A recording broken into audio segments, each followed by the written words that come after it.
Jautājums bija, kāpēc gan vajag Victron Energy tiem multiplusiem atslēgt mehāniski tās ieejas no sadalas tīklā naktī, piemēram, lai nekas neplūstu ne uz sadalas tīklu, ne apakaļ. Ja var to darīt, uzliekot grid setpoint vienādu ar 0.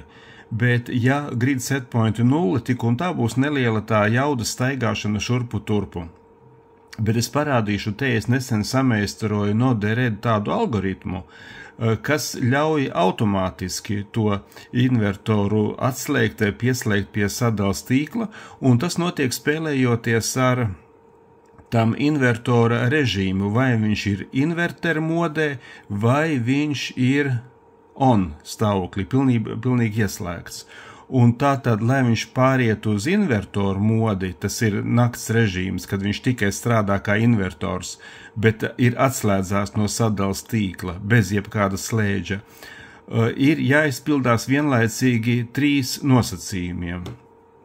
Tātad, ja mājas pašpatēriņš ir mazs, es uzliku te 1,5 kW, ja akumulators ir pilns, un ja no saules ienāk mazāk par 650 vai 700 vatiem. Ja visi tie 3 nosacījumi izpildās, tad invertors pārslēdzās tikai invertēšanas modē.